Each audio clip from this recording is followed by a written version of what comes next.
सरस्वती मैया की इलाका की धमाका विराट संगम का ही हो।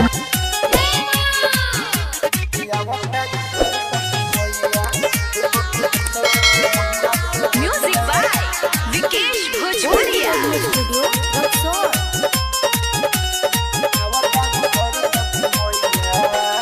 हंसवाली है कहाली हो, घरे घर सबका पुजाली हो। हंसवाली है कहाली हो, घरे घर सबका पुजाली हो। इलाका की धमाका विराट संगम का ही हो।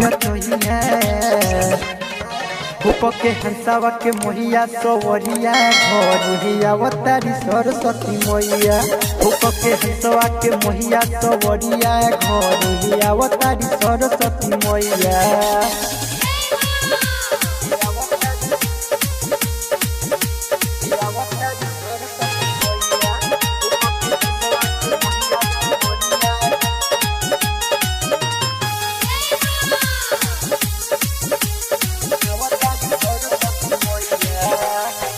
घर दुआरबा गौव सहारबा करेला सभे पूजाई हो।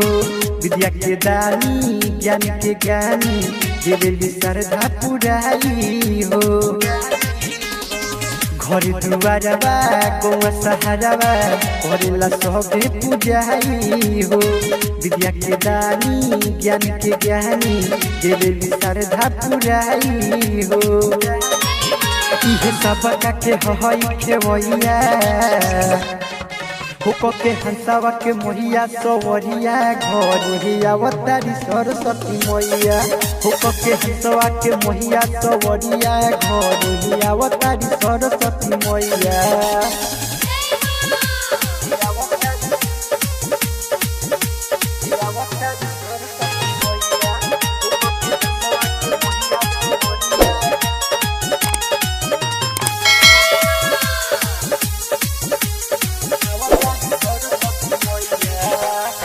सुनये रवि आशिक कसहु भल मैया के ध्यान हो।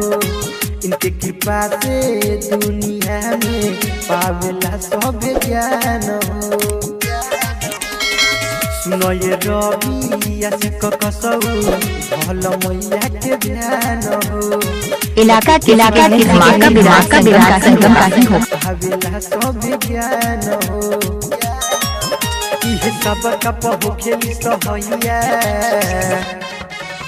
के हंसावा के मोहिया सवरिया घर हिया अवतारी सरस्वती मैया। के हंसवा के मोहिया सवरिया घर हिया अवतारी सरस्वती मैया। इलाका की धमाका विराट संगम का ही हो।